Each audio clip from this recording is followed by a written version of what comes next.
शादी की बात करो जबकि मेरा अपना टाइल्स और मार्बल की दुकान है। अबे मेरे भाई, मैंने जब अपनी शादी की है मेरी तो बहुत थोड़ी तनख्वाह थी। आपका टाइल्स और मार्बल का बिजनेस है। अगर मेरा टाइल्स और मार्बल का बिजनेस होता मैं चौथी शादी पहले करता। मैं तो लोगों के हालात देख देख के हैरान हो रहा हूँ यार। मैं बता रहा था ना, मेरे बारे में लोगों ने मशहूर कर दिया कि मेरी YouTube से 1 करोड़ की अर्निंग है। तो अगर ये झूठी खबर है, काश ये खबर मेरे कंवारेपन में जारी हो जाती, क्योंकि मेरे बहुत से रिश्ते अर्निंग देख के रिजेक्ट हुए हैं कि मुफ्ती साहब दुकानें पकोड़ों की, दुकानें बातें करोड़ों की और दुकानें पकोड़ों की। तो हमसे तो हमारी आमदन का जो वो तो अब अल्लाह ने मुझे अल्हम्दुलिल्लाह, मैं ये नहीं कि कोई गरीब आदमी हो, अल्लाह ने मुझे माली वसत दी अल्हम्दुलिल्लाह। और ये जो मेरे बाहर के दौरे होते हैं ना, जापान जा रहे लोग कह रहे हैं बड़ा पैसा है यार, कभी जापान जा रहा है कभी उधर जा रहा है, कभी अपने खर्चे पे होता है। ज्यादातर स्पॉन्सर होते हैं और स्पॉन्सर मुझे घुमाने के लिए नहीं होते, दीन की तबलीग के लिए स्पॉन्सर किया जाता है। और स्पॉन्सर का मतलब आने जाने का किराया वो लोग देते हैं जो बयानात करवा रहे हैं तबलीग की नीयत से। बाकी जो मैं घूम रहा होता हूँ ये गरीबी है। जापान में घूमने के लिए नहीं गया था, जापान में बयानात के लिए गया था। और एक एक दिन में 2-2 बयानात हुए हैं। हाँ, बयान से फारिग होते थे तो घूम भी लेते थे। तो लोग समझ रहे हैं कि ये अय्याशियां कर रहे हैं जापान में। और ये कोई अय्याशी है? ट्रेन में बैठे हुए क्या अय्याशी है यार? ये यहाँ से वहां चलेगा, ये कोई, ये तो बेवकूफों का काम है यार। इसको अय्याशी समझना, गरीबों वाली सोच है। गरीबों वाली सोच, इसको क्या अय्याशी है? तो मेरी अच्छी आमदन है अल्हम्दुलिल्लाह, गरीब नहीं हूं, लेकिन इतनी नहीं कि करोड़ों की आमदन हो। अच्छा, मैं ये जापान वाली बात मुकम्मल कर दूं कि लोग स्पॉन्सर करते हैं अक्सर व बेशतर तबलीग के लिए, लेकिन मेरे बयानात का कोई पैसा नहीं होता। स्पॉन्सर में ये दाखिल नहीं है कि मैं जा रहा हूं तो मुझे बयान पे पैसे मिलते हैं कि आप आएंगे तो आपको इतने पैसे, क्योंकि बाज खतीबों का ये सेटअप है।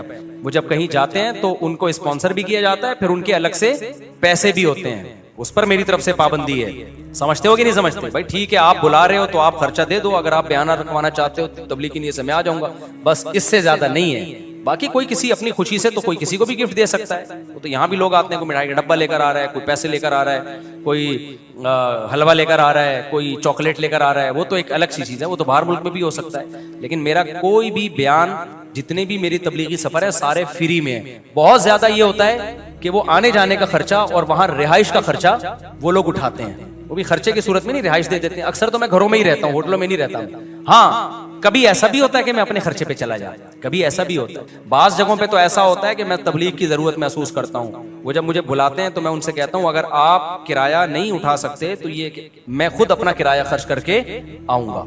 यानी ये जो तबलीग के मेरे दौरे हैं ये कोई प्रोफेशनल नहीं है, जो मेरा अर्निंग सोर्स ऑफ इनकम नहीं है। क्योंकि लोग ये भी समझते हैं कि शायद ये मौलाना लोग जो जा रहे होते हैं ना इतनी तबलीग के लिए, तो ये इनको कोई, ये दीन की तबलीग फ्री में होती है। एक हिंदू ने मेरे बयान, जापान वाले बयान में नीचे कमेंट्स किए हुए थे कि ये मुसलमानों के मजहबी रहनुमाओं को देखो कैसे दुनिया परस्त हैं, कितनी अय्याशी, कभी जापान जा रहे हैं, कभी ऑस्ट्रेलिया जा रहे हैं, कभी मलेशिया जा रहे हैं, कभी थाईलैंड जा रहे हैं, और हमारे पंडित देखो। एक हिंदू ने कमेंट्स किए हुए थे, हमारे पंडित देखो। तो मैं उस तरह के हिंदुओं से ये बात कहना चाहता हूँ कि ये इस्लाम के जिंदा होने की दलील है। मुसलमान पूरी दुनिया में है और वो समझते हैं इस्लाम बरहक मजहब है, तो लाखों रुपए खर्च करते हैं उसकी तबलीग के लिए। खर्चा उठाते हैं कि मुसलमान स्कॉलर्स को बुला के हमने उनसे बयानात करवाने हैं। उसमें ना उनका फायदा होता है दुनिया का, ना मेरा कोई दुनिया का फायदा होता है। समझते हो कि नहीं समझते? दूसरे मजहबी रहनुमाओं को उनके मुरीदीन इतना प्रोटोकॉल देते नहीं है। अब जापान में जो हिंदू हैं वो कभी ये नहीं करेंगे कि इंडिया से हिंदू को स्पॉन्सर करें और दीन की तबलीग के लिए बुलाएं। वो इतना पैसा खर्च करने का उनके पास दिल ही नहीं है। ये दिल और जिगर अल्लाह ने किसको दिया है? ये मुसलमानों को दिया है। तो ये इस्लाम के जिंदा होने की दलील है। ये नहीं आई मेरा ख्याल है बात। तभी आप देखो मुफ्ती तकी उस्मानी साहब पूरी दुनिया जा चुके हैं। ये तफरीही सफर थोड़ी, उनके दुनिया में जितने सफर हुए तबलीग के सफर हुए। मौलाना तारी जमील पूरी दुनिया जा चुके हैं, पूरी दुनिया का एक चप्पा भी उन्होंने नहीं छोड़ा होगा। तो आप क्या समझते हो ये क्या घूमने फिरने गए थे? ये तबलीग के लिए। तो जिन लोगों ने बुलाया लाखों रुपए खर्च किए उन लोगों ने। हजरत मुफ्ती तकी उस्मानी साहब पे भी, मेरे पर भी खर्च करते हैं। तो तबलीग ये मेरे पे नहीं हो रही, ये किस पे हो रहे हैं? ये इस्लाम पे खर्च हो रहा है। तो किसी और मजहब के हामिलीन में इतना जिगर ही नहीं है कि वो अपने मजहब की तबलीग पे इतने रुपए खर्च करे। ये मुसलमानों को अल्लाह ने जिगर दिया है और थोड़े थोड़े ताजरे भी ठीक ठाक खर्चा कर रहे होते हैं। समझ में आ रही है कि नहीं आ रही है? तो भाई ये इस्लाम के जिंदा होने की दलील है कि मुस्लिम। मैं जब आलिम बन रहा था तो मैं आपको बताऊं, मुझे लोगों ने ताना दिया कि मुल्ला की दौड़ मस्जिद तक, और मेरा भी यही ख्याल था कि मैं मस्जिद और घर के अलावा कहीं भी नहीं जा सकता। जापान का तो मैंने ख्वाब भी नहीं देखा था। मुझे किसी ने दूसरे ने कहा कि आप अगर आलिम बन गए ना और इल्म में मजबूती हुई तो मुफ्ती साहब, मुझे उस वक्त तो मुफ्ती साहब नहीं कहते थे लोग, उस वक्त जो भी मुझे नाम से पुकारा, जिसने भी, जो दोस्त का, भाई का, जो भी कहा, उसने कहा आपके पूरी दुनिया में सफर होंगे। मुझे लगा कि इससे बड़ा लतीफा मैंने इससे पहले दुनिया में कभी सुना नहीं, कि मैं मुल्ला आदमी, कुरान और सुन्नत जानने वाला, ना किसी कंपनी में उस सर्टिफिकेट की बुनियाद मुझे अच्छी जॉब मिल सकती है। फिर हम तो रूहानी अमलियात वालों के भी खिलाफ हैं, वरना मजहबी लोग वो रूहानियत के नाम पे ठीक ठाक नोट छापते हैं। तो हमने तो क्या करना है, हमने तो मदरसे से फारिग होके कोई मस्जिद संभाल के लोगों को अल्लाह अल्लाह सिखाना है, हलाल हराम के मसले बताने, मसला बताने पे 5 रुपए भी नहीं मिलते। यहाँ जो हमारे पास मसाइल आते हैं ना, लोग सवाल दे के जाते हैं, एक एक मसले पे 3-3 4-4 दिन बाज दफा तहकीक पे लग जाते हैं। जवाब लिखा, ठप्पा लगा के उसको दिया, उसका मसला हल हो गया। ऐसा इतना भी नहीं कि कोई 5 रुपए निकाल के दे दे, और देना भी नहीं है। मैं कोई ये नहीं, आर नहीं दिला रहा कि आप देना शुरू कर दें। ये सारे काम उलमा किस में कर रहे होते हैं? फ्री में। तो हम देख रहे थे अपने उलमा को भी, अपने काबिर को भी। तो हमारा ख्याल था यही होगा भाई, दीन की खिदमत होगी, पैसा बिल्कुल भी नहीं आएगा। ट्रैवलिंग का तो सवाल ही पैदा नहीं होता। हमें कोई क्यों बुलाएगा दुनिया में किसी कंट्री में भाई? तो हम तो किश्तियां जला के आए थे। मेरे वालिद साहब पूरी दुनिया में ट्रैवलिंग की है, मेरे वालिद साहब ने, क्योंकि पाकिस्तान नेवी में थे। मैं भी पाकिस्तान नेवी में जा रहा था। नेवी में जाने से मेरा बड़ा मकसद ये था पूरी दुनिया घूम सकूं मैं। मुझे इतना शौक था दुनिया। आर्मी को मैं मुंतखब नहीं कर रहा था, मैं किसको मुंतखब कर रहा था? नेवी को। क्योंकि मैं जब कारसाज से गुजरता था, लिखा होता था join the navy and see the world. ये जुमला मुझे बहुत अट्रैक्ट करता था। लिखा होता था join the navy and see the world. Pakistan navy join करो, दुनिया देखो। मेरे वाले साहब तो नेवी में थे, दुनिया देख चुके थे। कहां कहां मेरे वाले साहब नहीं गए पूरी दुनिया में। मेरे वाले साहब कहते थे चाइना और ऑस्ट्रेलिया 2 ऐसे मुल्क हैं जहां मैं नहीं गया, बाकी पूरी दुनिया में गए मेरे वाले साहब। तो मेरा भी बड़ा दिल चाहता था दुनिया देखूं मैं। लेकिन जब मैंने किश्ती जलाई, मैंने कहा नेवी में जाने का इरादा क्या किया, कैंसिल किया। डॉकयार्ड में गया था, वहां से भी रिवर्स हो गया मैं। तो मैंने सोचा अब तबलीग वाले आए, उन्होंने समझाया, हमने कहा चलो मदरसे में जाते हैं। तो मदरसे में हमें 2 चीजों का था कि ना पैसा कमा सकेंगे कभी भी जिंदगी में, क्योंकि मौलवी जो 2 नंबर मौलवी है ना, पैसा कमाता है रूहानी अमलियात से। इसके अलावा मौलवी के पास पैसा कमाने का या तो तिजारत से कमाएगा, तो तिजारत का तो तजर्बा चाहिए ना। तजर्बे की उम्र तो हमारी कहाँ लग गई? मदरसे में लग गई, जो बेहतरीन उम्र होती है। 18 साल में आया था मैं मदरसे में। या आदमी एजुकेशन के जरिए पैसा कमाता है, क्वालिफाइड कोई इंजीनियर बनता है, डॉक्टर बनता है, फिर पैसा कमाता है। तो हम तो जो इल्म हासिल कर रहे थे वो दीन का इल्म था, और दीन के इल्म के सर्टिफिकेट, मेरा जो सर्टिफिकेट है, कहीं भी मुझे किसी किस्म की जॉब मिलने का अब तक कोई चांस बोलो है ही नहीं। पाकिस्तान में आलिम के सर्टिफिकेट पे कोई जॉब ही नहीं है। तो हम तो आए थे, अब हमें तो सबसे पहले खतरा हुआ कमाएंगे कहां से, खाएंगे कहां से। घूमना तो गया तेल लेने, घूमना कहाँ गया? दुनिया घूमेंगे, वो तो हमें पहले ही पता चल गया कि अब हमारी दौड़ मस्जिद मदरसा। लेकिन लोगों को हलाल हराम बताएंगे। हमारे हजरत ने इतना बातिल फिरकों के खिलाफ काम किया, भाई कोई बातिल उठेगा तो उसके खिलाफ हम काम करेंगे। तो इस नीयत से हमने इल्म हासिल किया। कोई नीयत हमारी दुनिया अल्हम्दुलिल्लाह शामिल हो ही नहीं सकती थी, क्योंकि फ्यूचर तारीख था दुनिया के लिहाज से। तो हमारे हजरत ने हमें हौसला दिलाया, फरमाया मुल्ला का रिस्क। पहला बयान हजरत का क्या हुआ? मुल्ला का रिस्क। अल्लाह ने, हजरत ने फरमाया अल्लाह पे एतमाद तवक्कुल करके किश्तियां जला के आओ, इल्म हासिल करो, रिस्क तुम्हारे पीछे भागेगा, दौड़ेगा। तो मांगे आगे, रोजी पीछे पीछे। फरमाया दीन के लिए अपने आप को वक्फ कर दो, रिस्क के दरवाजे खुलेंगे नहीं, टूटेंगे। हमने यकीन कर लिया भाई, हम तो किसके लिए आए हैं? अल्लाह के लिए आए हैं। हजरत कह रहे हैं इसके दरवाजे खुलेंगे नहीं बल्कि क्या होंगे? टूटेंगे। फिर अल्लाह ने, हजरत ने ये भी बताया कि टूटने का मतलब क्या है। बुनियादी जरूरतें सारी पूरी होंगी। ये नहीं कि आप हवाई जो है ना वो आपका अपना जहाज होगा, ना ना, बुनियादी जरूरतें सारी क्या होंगी? पूरी होंगी। तो ये रिस्क का मफहूम है। फिर दुनिया की ट्रैवलिंग की तो हजरत ने बात ही नहीं की ना। वो हजरत को था कि कहाँ जाएंगे, हजरत तो हमारे जा चुके थे दुनिया। लेकिन तो अब क्या हुआ है, जब मैं मौलाना बना, मैंने बयाना शुरू किए, तो अब हमें सफर पे मजबूर किया जा रहा है। ये जो जिन्होंने मुझे जापान बुलाया ना, ये इन्होंने बुलाया है, इसरार कर करके आ जाओ काइंडली। सही है ना? नहीं आई मेरा ख्याल है बात। तो मैं ये कह रहा था मेरे पास टाइम नहीं है, प्लीज। इतने फोन इरशाद भाई ने किए हैं, उसके बाद जाके मैंने इरादा किया चलो यार निकलते हैं। समझते नहीं हो बात को। खर्चा भी अगला कर रहा है और हमारे नखरे देखो। वरना जापान का तो वीजा बहुत मुश्किल से मिलता है। इन्होंने कहा मुफ्ती साहब वीजा भेज रहा हूं, 100% लगेगा। पहले तो मैं इसलिए नहीं अप्लाई करता, मैंने कहा टाइम जाया होगा, एम्बेसी जाओ आओ, जब मैं नहीं जा रहा। इन्होंने इसरार किया आओ आओ आओ इतना, फिर मैं टिकट भेज रहा हूँ, वीजा मैं लगवा के दे रहा हूँ, आओ। इतना इसरार करने के बाद जाके मैंने ओके किया, चलो ठीक है। ये स्टाइल मौलवियों के अलावा किसी मजहबी स्कॉलर जो मुस्लिम स्कॉलर्स हैं उनके अलावा किसी और के पास ये स्टाइल बोलो नहीं। मैंने कहा चलो इतना, वाकई मेरे दिल में भी यही था, मुझे मेरा मूड नहीं हो रहा था जाने का। मैंने कहा जाएंगे, वीजा लगवा देंगे, बाद में कभी मौका देखेंगे जाएंगे। उन्होंने कहा नहीं, इतना इसरार कर करके बुलाया। फिर वो जो ऑस्ट्रेलिया गया हूं, वहां से जो ऑस्ट्रेलिया जिन्होंने बुलाया है वो बाकायदा जापान मुझे घसीटने के लिए आ गए, मेरे साथ तुम्हारा बाप भी जाएगा ऑस्ट्रेलिया। नहीं आई मेरा ख्याल है बात। तो वो मुझे याद आया कि यार हम तो सोचते थे मुल्ला की दौड़ कहां तक, और अभी भी कई मुल्क ऐसे हैं जिनको मैंने डिले किया हुआ है, जो मुझे कनाडा बुला रहे हैं, 10 साल से बुला रहे हैं कनाडा। नहीं आई मेरा ख्याल है, इन्विटेशंस आई हुई है कनाडा की, हम लिफ्ट। अब तो मैं उनका मैसेज नहीं देखता कि गुस्से ना हो जाएं, साहब यार क्या कर रहे हो यार, आपको कब से बुला रहा हूं मैं। नहीं आई मेरा ख्याल है, बात समझ में आएगी भी नहीं। तो कब से बुला रहे हैं कनाडा, मैं नहीं आ रहा, जाऊंगा मैं, लेकिन जाएंगे यार, अभी टाइम नहीं है। यूके के कितने इनविटेशंस आई हुई हैं, स्टाइल ही अलग है, बजाएंगे अभी टाइम। समझ रहे हो बात को, जल्दी से, मजा आ रहा है ना, थोड़ा मजा आ रहा है। शुफ शुफ वाली सरकार, अल्लाह इसको हिदायत दे, वो भी बहुत ट्रैवलिंग करता है लेकिन 2 नंबर तरीके से, फूंके लगा लगा के ना लोगों को उल्लू बनाया, उसके तो हवा निकालती है खराल हसन ने मौका। खैर, तो और जो रिस्क की बात थी, तो ये जो मार्बल वाली टाइल से मुझे याद आया, तुम्हारा मार्बल का बिजनेस है, तुम कमबख्त एक शादी भी नहीं कर रहे। तो हमारे पास तो जब मैं मदरसे में लगा हूं बहुत महदूद तनख्वाह थी, हमने कहा चलो सबसे पहला काम क्या करना है, बहुत महदूद। हमारे उस्ताद ने बोल दिया इतनी मिलेगी जितने में गुजारा हो जाए। हमने कहा गुजारे के लिए भी काफी, हमने फौरन शादी कर ली, बच्चे भी हम नहीं रोकते, बच्चे भी हुए।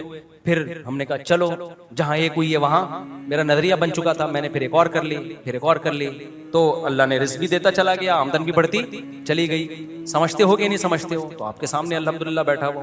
तो अल्लाह पे कुछ थोड़ा सा मैं शो मारने के लिए नहीं कह रहा, हम तो वो सही तवक्कुल करते नहीं है, टूटा फूटा तवक्कुल की नकल है, हकीकत में तवक्कुल है नहीं, नकल उतारी है। तो उस नकल पे अल्लाह ने इतना दे दिया, तो तुम भाई सही तरह से अल्लाह पे तवक्कुल कर लो। मार्बल का तुम्हारा, मुझे तो गुस्सा आ रहा है, बंदा है कहाँ, इसको लाओ चंबा प्लेट करो इसको। तेरा मार्बल का बिजनेस है, जाहिर है 2 टाइलें तो नहीं रखी हुई होंगी ना, कुछ दुकान, छोटी सी भी दुकान में कुछ ना कुछ मार्बल तो होगा ना। वो लकड़ का काम वाला तो हिसाब नहीं है ना, कहीं पता चल रहा है। एक आदमी रिश्ता लेने के लिए गया ना, लड़की वालों ने क्या कर, लकड़ियों का बिजनेस है। अबे भाई बताना क्या बिजनेस है, खिड़कियां बेचता है, दरवाजे बेचता है, लकड़ियों का बिजनेस। पता चला जामे मस्जिद के बाहर मिसवाकें बेचता है। तो ऐसा ना हो आपका मार्बल का बिजनेस का मतलब ये कि आप कहीं से 2 टाइलें चुरा के लाए हैं और कहीं, तो ऐसा तो नहीं होगा ना।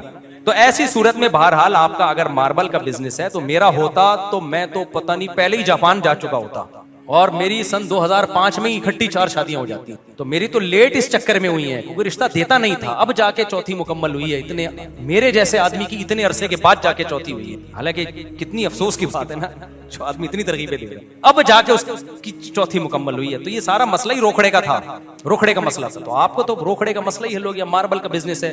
तो मैं नहीं कहता कि आपके अब्बा को आपको रोकने का हक है, अब्बा रोकें, मोहब्बत से समझाएं, नहीं होता तो शादी करके बता दें कि अब्बा जैसे आप मेरे अब्बा हैं, अब मैं भी इसका अब्बा हूं। तो पोतों से ना अब्बा को फितरी मोहब्बत होती है, जब वो पोते को देखेंगे ना, दादा को बड़ी मोहब्बत होती है। बहुत अल्लाह ने प्यारा रिश्ता बनाया, नाना नानी दादा दादी का। मेरी भी नवासी आती है ना, छोटी नवासी है, तो मैं आपको बताऊं, मुझे अपने बच्चों से जितनी मोहब्बत है ना, मैं उससे भी उतनी है। बल्कि उसमें एक मजे की चीज ये होती है कि रिस्पॉन्सिबिलिटी हमारी नहीं, अपने बच्चों की तो टेंशन भी हमने उठानी है ना। पोते नवासों की टेंशन आपकी नहीं है, सिर्फ मोहब्बत आप दो उनको, टेंशन कौन उठाएगा, उसकी माँ और उसका बाप। ये एक अलग से सहूलत अल्लाह ने दी है। तो जवानी में दादा बनो, जवानी में नाना बनो। समझता नहीं है ना बात को। तो अल्लाह ने बड़ी मोहब्बत रखी है, पोते नहीं, बड़ी रौनक है। ये एंटरटेनमेंट का इससे बेहतर जरिया दुनिया में कोई है नहीं। देखा नहीं दादा दादी नाना नानी कैसे अपने पोते नवासों को, और ये साइंस कितनी तरक्की कर लेना, नेचर चेंज नहीं होती। जापानी औरत आज भी पोते नवासों को तरसती है, मर्द भी तरसता है। नतीजा क्या, गुड़िया लेके घूम रहे होते हैं, फिर वो दादियों की गोद में डॉल पकड़ाई हुई होती है, चाहे वो कितनी बड़ी साइंटिस्ट हो। तो नेचर थोड़ी चेंज होती है, इंसान को औलाद और फिर बुढ़ापे में पोते नवासे चाहिए, चाहे वो डॉक्टर हो, चार्टर्ड अकाउंटेंट हो, इंजीनियर हो, सदर हो, वजीर आजम हो, ये चीजें उसको चाहिए। जैसे रोटी चाहिए ना, अब आप साइंस तरक्की करके इतनी आगे चली गई, तो क्या आप रोटी खाना छोड़ दे? रोटी तो चाहिए भाई, वो चाहे बर्गर की शक्ल में हो, चाहे डबल रोटी की शक्ल में हो, गंदम तो चाहिए उसको, अनाज और गल्ला तो चाहिए ना उसको। तो नेचर थोड़ी कभी भी चेंज होगी। तो जैसे भूख के वक्त उसको खाना चाहिए, इसी तरह मेरे भाई उसको एक टाइम के बाद औलाद चाहिए, और जब बूढ़ा हो जाए तो पोते नवासे चाहिए उसको। ये फितरत चेंज नहीं हो सकती। तो जो मार्बल का बिजनेस कर रहा है वो अब्बा को मोहब्बत से समझाए, अब्बा फिर भी ना शादी करने दें तो करके बता दे, अब्बा हो गई है। क्या करेंगे अब्बा, चंबे लगाएंगे तो खा लो अब्बा का चंबा। मैंने बताया बेइज्जती सिर्फ उस वक्त तक महसूस होती है जब तक इज्जत हो। जब थोड़े दिनों में इज्जत खत्म हो जाएगी तो बेइज्जती फील होना भी क्या हो जाएगी, खत्म हो जाएगी। ये जुमला याद रखो। रिश्वत देने वाला लेने वाला दोनों जन्म में हम रिश्वत देना नहीं चाहते, मगर हमारे इदारों में अगर रिश्वत काम नहीं होता भाई अपने जायज हक की वसूली के लिए रिश्वत दे सकते हैं आप, फिर लेने वाले को गुनाह होगा, देने वाले को नहीं होगा। रिश्वत देने की दो सूरतें, किसी का हक दबाने के लिए दी जा रही है वो तो हराम है, एक है अपना हक लेने के लिए। आपको पता है मैं नहीं दूंगा तो दूसरा वाला देके मेरा हक मार लेगा, तो अपना हक लेने के लिए रिश्वत देना जायज है। तो गवर्नमेंट यहाँ मेरे ऐसे बयान पे फिर ये लोग बोलते हैं ये लोगों को रिश्वतें देने की तरकीब दे रहा हो। भाई आप ऑफिसर को कंट्रोल करो ना कि रिश्वत लिए बगैर इसका काम करे, अपना निजाम ठीक नहीं करते और लोगों पे हलाल के दरवाजे रोक रहे हो आप। मुफ्ती साहब अगर दीनदार और उलमा मदारिस के लोग बातिल के खिलाफ हिकमत अमली के बजाय कुछ अफराद की कुर्बानियां देकर हक बुलंद करें तो कम से कम आवाम के सामने हक बातिल वाजे हो जाएगा। देखो कुर्बानियां देने से अगर हक बातिल वाजे हो और चेंजिंग आने का उम्मीद हो तो फिर कुर्बानी देनी चाहिए, लेकिन अगर कुर्बानी देने का नतीजा ये निकले कि 4-6 आदमी जो जरा जोशीले कुछ कर सकते थे वो भी जाया हो जाएंगे और अभी आवाज बिल्कुल ही दब जाएगी, तो फिर ऐसी कुर्बानी देना जायज ही नहीं। जैसे मक्का में नबी सल्लल्लाहु अलैहि वसल्लम को लड़ने पर अल्लाह ने पाबंदी लगाई थी क्योंकि लोग थोड़े थे और कुफर का निजाम बहुत मजबूत था। अल्लाह ने जिहाद पर पाबंदी लगा दी, एहतजाज पे पाबंदी लगा दी कि सिर्फ सब्र करो। वजह उसकी है कि अगर वो आवाज उठाते तो वो सबको कत्ल कर देना था उन लोगों ने, तो बिल्कुल ही आवाज दब जाती। कहा कि बस सब्र करो, मोहब्बत से तबलीग करते रहो। उसका असर ये हुआ मदीना में अल्लाह ने हालात पैदा कर दिए। तो ग्राउंड रियलिटी को देखकर हमें कुर्बानी देने का हुक्म है। ऐसी कुर्बानी देना जो ग्राउंड रियलिटी से मैच नहीं कर रही, ऐसी कुर्बानी को इस्लाम जायज नहीं समझता। मुझे लोग अक्सर कह रहे होते हैं आप फला के खिलाफ बयान दो, आप फला के खिलाफ बयान दो, फिर जब मैं नहीं देता तो कहते हैं आप डरते हो। मैं कहता अल्लाह की कसम नहीं डरता। कभी मेरे साथ छाव में आके बैठो, मैं अपनी बहादुरी के कुछ वाकयात इंशाल्लाह आपको सुना दूंगा जो मिंबर पे नहीं सुना सकता। अल्हम्दुलिल्लाह मैंने कहा मैं नहीं ना जान से डरता हूँ इन चीजों में, हक बयान करने में, ना किसी और चीज से। बड़े दावे नहीं करने चाहिए लेकिन मुझे ऐसा लगता है, शायद मैं झूठ बोल रहा हूँ लेकिन अभी तक फील ऐसा हो रहा है। तो मैंने कहा लेकिन आप जो कह रहे हो ना फलां के खिलाफ बयान दो, मैंने बयान दे दिया ना तो होगा ये कि मेरे बयान से होना कुछ भी नहीं है, लेकिन मुझे वो नुकसान होगा कि जो बयान फिर मैं दे सकता हूं उसके भी काबिल नहीं रहूंगा मैं। तो मैं क्यों अपनी जबान को हमेशा के लिए टेप लगा लूं। तो ऐसा काम कुर्बानी वो दो जिसमें आपकी कुर्बानी से फायदा हो मजहब को, लोगों को। जब आपकी कुर्बानी से सिवाय आप कुर्बानी का बकरा बनने के और कुछ भी हासिल नहीं हो रहा तो ऐसी कुर्बानी देना फिर जायज ही नहीं है। समझते हो कि नहीं समझते हो? देखो कुरान मजीद में अल्लाह ने बयान किया जो मैदान जंग में मुंह मोड़ेगा ना तो उस पर अल्लाह का गजब आएगा। ये कुरान की आयत है सूरह अनफाल की। वमन युवल्लिहिम यौमइदिन दुबुरहु इल्ला मुतहर्रिफन लिक़ितालिन औ मुतहय्यिज़न इला फ़ियतिन फ़क़द बाअ बिग़ज़बिन मिनल्लाह। वो अल्लाह के गजब को लेके लौटेगा। इस आयत की बेस पर पूरी उम्मत का इत्तिफाक है कि मैदान जंग में जब आप उतर गए तो आपको कुर्बानी देनी पड़ेगी। जान के खौफ से आप भाग नहीं सकते। लेकिन दूसरी तरफ फुक़हा ने इस आयत की तफसीर में लिखा है कि अगर आपको यकीन है कि मैं बिल्कुल अकेला हूं और मेरे कुर्बानी देने से सिर्फ मेरे मरने के अलावा कुछ भी हासिल नहीं होगा तो फिर भागना जायज है, बल्कि वाजिब है, क्योंकि फिर आपके नुकसान से आपकी कौम का नुकसान है। एक मुजाहिद कम हो जाएगा, एक फौजी कम हो जाएगा। ऐसे मौके पे क्या, क्योंकि ये जान बचाने के लिए भागना नहीं है बल्कि अपनी आर्मी को, अपने जो फौज है उसको कमजोर होने से बचाने के लिए भागना है। समझ में आ रही है बात कि नहीं आ रही है? लिहाजा मैदान जंग में कोई अकेला रह गया है ना अगर, और कुरान ने भी इसका जिक्र किया मुतहय्यिज़न इला फ़ियतिन, कि अपने जो लोग है ना उनकी छांव लेने के लिए भाग रहे अगर तो फिर जायज है, क्योंकि फिर अकेला रहने में आप कितने लोगों का नुकसान कर दोगे। एक अकेला आदमी 6 आदमियों का मुकाबला थोड़ी कर सकता है, तो वहां भागना ही जरूरी है। वहां कोई क्या मैं अपनी कौम के लिए कुर्बानी दूंगा तो कोई अकलमंद कहेगा ये इस कुर्बानी का तेरी कौम को कोई फायदा नहीं होगा, बल्कि कौम का तुझ पे जो खर्च हुआ है ना तेरी शहादत से वो सारा खर्चा जाया हो जाएगा। कौम भी ये चाहेगी भाई तू भाग के आ जाए। तो एक आदमी 6 से थोड़ी मुकाबला करेगा, तो मुकाबले में 2 से कर सकता है, 3 से कर सकता है, बहुत 4 से करेगा। 6 हो गए तो इसका मतलब उनका कुछ नहीं बिगड़ेगा, ये क्या हो जाएगा शहीद। और कुरान ने भी इसका तस्करा किया है कि दुश्मन तुमसे दुगना हो तो तुमने लड़ना है, अगर दुगने से भी ज्यादा है तो सूरह अनफाल में अल्लाह कहते हैं फिर जिहाद नहीं है। हाँ दिफाई में तो अलग बात है, दिफाई में तो हर कीमत पे लड़ना है क्योंकि वो तो आपको मार रहा है ना। इक़दामी जिहाद में अल्लाह ने क्या कहा, सूरह अनफाल की आप आयतें पढ़ लें कि इन यकुम मिनकुम अल्फुन यगलिबु अल्फैनी, 1000 को 2000 पे गालिब करूंगा। अगर 1000 हो और वहां से 2001 है फिर अल्लाह कहता है फिर नहीं लड़ना। फिर क्योंकि अल्लाह ने दुनिया को असबाब के साथ जोड़ा है, तो असबाब के साथ दुनिया जुड़ी हुई है। तो आप कह सकते जब असबाब के साथ जुड़ी हुई है तो 1000 भी 2000 का मुकाबला नहीं कर सकते। भाई वो अल्लाह के लिए नहीं लड़ रहे, वो दुनिया के लिए लड़ रहे हैं। और आप किसके लिए लड़ रहे हो? अल्लाह के लिए। तो तकवे का भी आपको फायदा होगा, लेकिन दुनियावी असबाब भी इख्तियार करने हैं। तो उनके मुकाबले में आपकी कुव्वत आधी है तो आप लड़ोगे आधे असबाब से और आधे किससे? जो अल्लाह के नाम पे लड़ रहे हो तो उस नाम का फायदा होगा। तो खाली अल्लाह का नाम भी नहीं है कि एक आदमी तलवार लेके चला गया 100 से लड़ने के लिए कि मैं अल्लाह के नाम पे लड़ रहा हूं, ठीक है ना, ऐसा भी नहीं है। और ऐसा भी नहीं है कि जब तक 100 उन जैसे ना हो आप लड़ नहीं सकते, ना ना ना, फिर इस्लाम का क्या फायदा। तो कुरान ने बड़ी बैलेंस बात कर दी कि आधे हो दुश्मन के मुकाबले में तो लड़ना पड़ेगा। तो ये सिर्फ दुश्मन के मुकाबले में नहीं है, हर जगह ये उसूल अप्लाई होता है कि आप अपने से ज्यादा ताकतवर से पंगा लें जब कम से कम आप में और उसमें 50 और 1 और 2 का रेशो। अगर ताकतवर आपसे 20 गुना या 100 गुना ज्यादा ताकतवर है, आपको बताया पंगा लेने की इब्तदा मैं करूंगा, उसके बाद फिर मुझसे जो पंगा लिया जाएगा तो वो मैं अफोर्ड, वही भैंस वाला किस्सा हो जाएगा। वो किस्सा क्या है, बस सुना के बयान खत्म करता हूँ, बहुत हो गया भाई। वो एक आदमी को हकीम साहब के पास एक आदमी है, मेरी भैंस का पेट खराब है। हकीम साहब ने कहा जुलाब आवर दवा दो, एक दफा पेट भैंस का साफ होना बहुत जरूरी है, जमाल गोटा खिलाओ इसको, पाउडर बना के ना जमाल गोटा, क्योंकि गोलियां तो खाएगी नहीं, पाउडर बनाओ। अब भैंस का जमाल गोटा आपको पता है, एक आदमी को अगर आधे जमाल गोटे से मोशन लगते हैं तो भैंस के लिए कम से कम 10 गोलियां चाहिए। तो उस देहाती ने कहा कि भैंस को ये पाउडर खिलाऊंगा कैसे, वो तो मुंह से निकाल देगी। हकीम साहब ने कहा पाइप भैंस के मुंह में डालो और उस पाइप में 10 गोलियों का पाउडर बना के डालो, इधर से जोर से फूंक मारो तो वो सारा जमाल गोटा कहां चला जाएगा। कुर्बानी दे रहे हैं ना, फूंक मारने की कुर्बानी। कभी फूंको वाली सरकार को बोलो ये वाला फूंक लगाएं आप, तो तभी फूंको वाली सरकार भैंसों को फूंक नहीं रही, उसको पता है लेने के देने पड़ सकते हैं। अब क्या होता है मेरे भाई, तो क्या हुआ, वो बंदा गया नुस्खा लेके, उसके बाद आया ही नहीं। हकीम साहब ने कहा पता नहीं अरसा हो गया, बंदा ही मार्केट से शॉर्ट है। उसके घर गए, देखा मरने के करीब है, हड्डियों का ढांचा बना हुआ है। तो हकीम साहब ने पूछा कि तुमने जमाल गोटे की 10 गोलियां ली थी? उसने कहा ली थी। हकीम ने कहा तुमने उसका पाउडर बनाया था? उसने कहा बनाया था। हकीम ने कहा भैंस के मुंह में पाइप रखा था? उसने कहा रखा था। हकीम साहब ने कहा पाउडर पाइप में डाला था? उसने कहा डाला था। हकीम साहब ने कहा फूंक मारी थी? उसने कहा पहले भैंस ने फूंक मार दी थी। पाइप पे मुंह लगाया जैसे ही मैंने, तो फूंक पहले किसने मार दी? भैंस। तो मोशन लगे हुए और इन्ना लिल्लाह होने का टाइम आ चुका। इससे पता चलता है भाई अपने से 10 गुना ज्यादा पावर से पंगा लो, जरूर लो, जब उस पंगे से कौम को फायदा। तो फिर आप शहीद हो जाओ, मर जाओ, कौम को क्या होगा? फायदा। लेकिन अगर कौम को फायदा नहीं हो रहा, आपको शहीद होने